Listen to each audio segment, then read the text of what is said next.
Hello dear students, welcome to Chetan air force physics. तो देखो भाई, अब आपके पास नेक्स्ट चैप्टर है वो है थर्मोडाइनमिक्स। ठीक है भाई।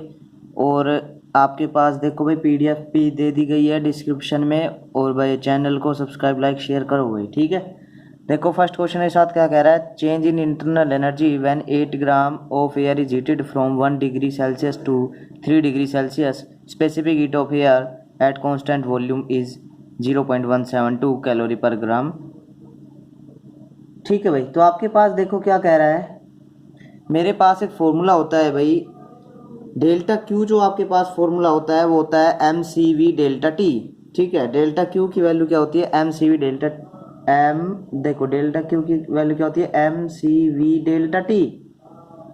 अब आपके पास क्या क्या वैल्यू दे रखी है भाई, देखो इसने क्या पूछा है, चेंज इन इंटरनल एनर्जी पूछा है। तो ये डेल्टा क्यू आपके पास डायरेक्टली प्रोपोर्शनल होता है इंटरनल एनर्जी के। तो आपके पास क्या हो जाएगा, एम की वैल्यू कितनी है 8 gram into c v, specific heat की वैल्यू आपसे क्या दे रखी है, कॉन्स्टेंट वॉल्यूम 0.172। और ये किस में दे रखी है भाई, आपसे कैलोरी में दे रखी है ना। तो इसको मैं किस में बनाऊंगा भाई, जूल में। तो कैलोरी से जूल में बनाने के लिए आपको 4.2 से क्या करना पड़ेगा, मल्टीप्लाई करना पड़ेगा। इंटू में 4.2 इंटू डेल्टा टी। टी देखो भाई 1 डिग्री सेल्सियस से 3 डिग्री सेल्सियस कितने का चेंजमेंट हुआ, 2 का।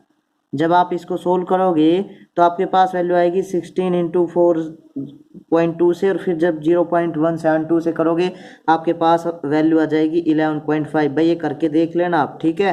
तो आपके पास क्या आ जाएगा, D is the correct answer की 11.5 जूल आपके पास क्या हो जाएगी, इंटरनल एनर्जी। सेकंड में देखो क्या कह रहा है find change in internal energy when it absorb 50 calorie of heat and perform work equal to 160 joule. तो आपके पास फॉर्मूला क्या होता है भाई, देखो delta Q is equal to delta U plus delta W. ये किस लिए होता है भाई, ये किस केस में होता है, आपका फर्स्ट लॉ ऑफ थर्मोडाइनमिक्स होता है। तो आपके पास देखो क्या दे रखा है भाई, इंटरनल एनर्जी की वैल्यू कितनी दे रखी है, 50 कैलोरी। 50 कैलोरी को आप जब बनाओगे जूल में तो 4.2 से क्या करोगे, मल्टीप्लाई, क्या बन जाएगा 210 जूल, माइनस वर्क क्या दे रखा है 160 जूल। तो आपके पास क्या वैल्यू आ जाएगी भाई, 50 जूल। आपके पास क्या आ जाएगा, D is the correct answer. ये क्या था आपका फर्स्ट लॉ ऑफ थर्मोडायनेमिक्स से। नेक्स्ट देखो क्या कह रहा है, Carnot engine absorb 8 kilo joule of energy at 400 kelvin temperature पे। ठीक है, if sink is maintained at 300 kelvin, calculate useful work in joule by engine is. तो आपके पास फॉर्मूला होता है भाई इस केस में Q2 upon Q1 is equal to T2 by T1। तो आपको क्या बताना है भाई, देखो क्या क्या वैल्यू दे रखी है आपको, आपको वैल्यू Q2 की निकालनी है भाई। ठीक है, तो क्या आ जाएगा, Q2 is equal to Q1 into T2 by T1। ये वैल्यू आप पुट कर दो इसमें, ठीक है भाई। तो ये क्या क्या वैल्यू आपसे ये दे रखी है 8 किलो जूल एनर्जी। तो आपके पास Q1 8 kilo joule, T2 by T1। तो T2 बाई T1 आपसे क्या दे दिया, 300 बाय 400। तो इससे कट क्या आ जाएगा, 6 जूल। अब देखो भाई जो आपके पास वर्क का फॉर्मूला होता है क्या होता है, चेंज इन हीट Q1 माइनस Q2। तो आपके पास देखो भाई Q1 की वैल्यू कितनी दे रखी है, 8 kilo joule, 8 kilo joule minus Q2 की वैल्यू 6 किलो जूल आई है। तो आपके पास क्या आ जाएगा भाई, 2 किलो जूल।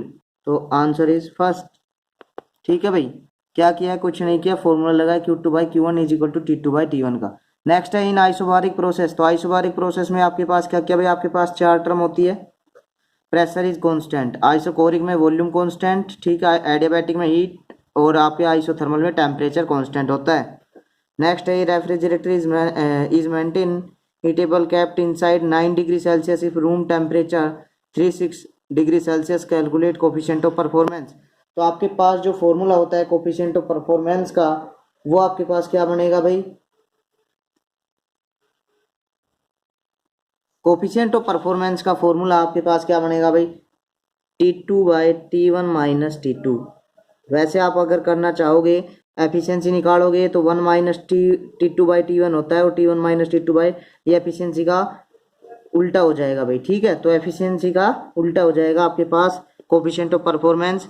तो इसका जब आप वैल्यू सोल्व करोगे क्या आ जाएगी वैल्यू 282।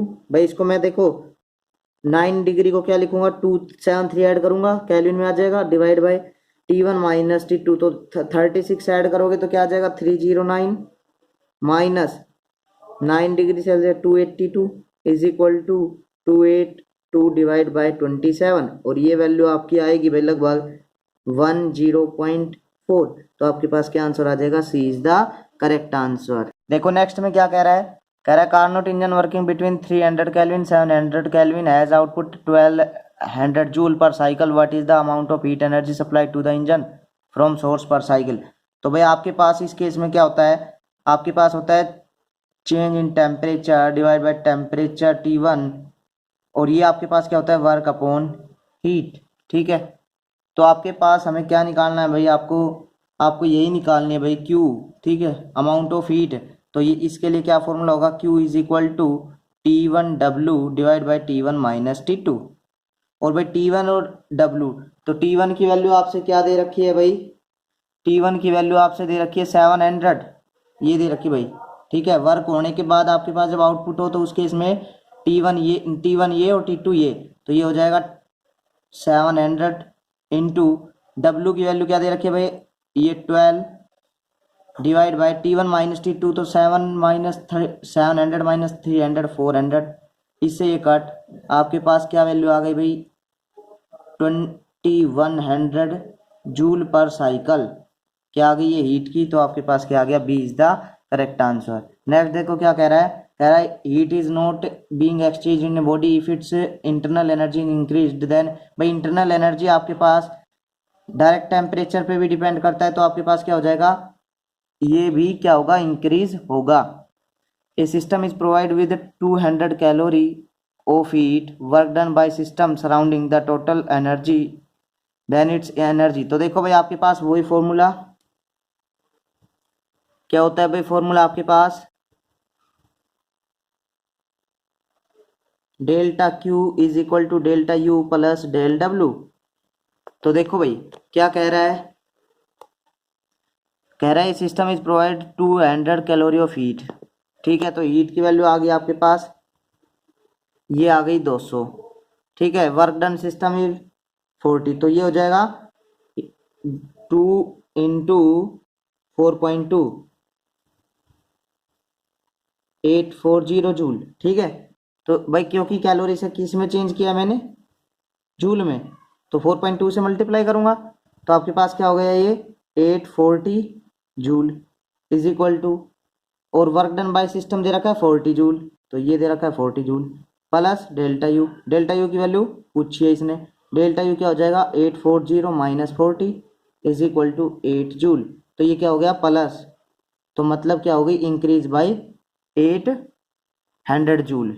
ठीक है भाई, इन एडियाबैटिक एक्सपेंशन, तो एडियाबैटिक एक्सपेंशन में क्या होता है भाई डेल्टा यू आपके पास क्या होता है 0, तो नहीं एडियाबैटिक में क्या होता है हीट आपके पास क्या होती है 0, तो delta Q is equal to delta U plus delta W. तो आपके पास क्या फॉर्मूला बन गया भाई, इसकी वैल्यू 0 हो गई, तो ये आपके पास क्या हो गया डेल्टा यू, ये माइनस डेल्टा डब्ल्यू हो जाएगा, तो डेल्टा यू क्या हो जाएगा नेगेटिव हो जाएगा। ठीक है भाई, नेक्स्ट आपके पास देखो क्या कह रहा है, work done by air when it expand 50 litre to 150 litre at a constant pressure of 2 atmospheric. तो देखो भाई वर्क डन के लिए आपके पास फॉर्मूला क्या होता है पी डेल्टा वी, प्रेशर की यूनिट क्या देखिए 2 एटमॉस्फेयर, तो इसको बनाऊंगा मैं पास्कल में 2 into 10⁵ pascal into delta we.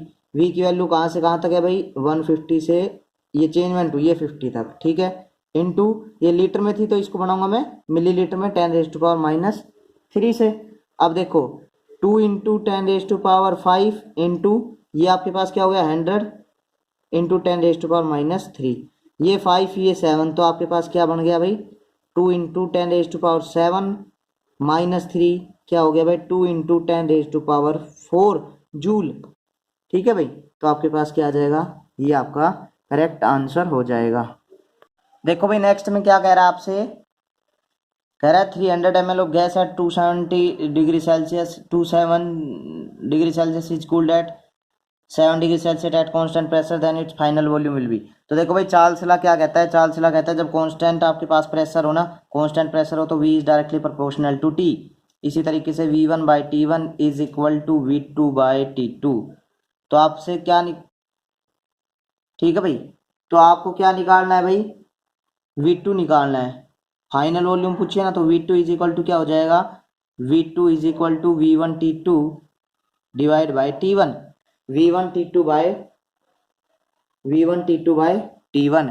तो आपके पास देखो भाई क्या बन जाएगा, अब इसकी वैल्यू V1 की वैल्यू कितनी दे रखी है 300, T2 की वैल्यू कितनी दे रखी है भाई 7 डिग्री सेल्सियस। तो मतलब 7 डिग्री सेल्सियस का मतलब कितना होता है भाई, कैलविन बनाऊंगा तो 273 ऐड करूंगा तो डिवाइड बाय 300।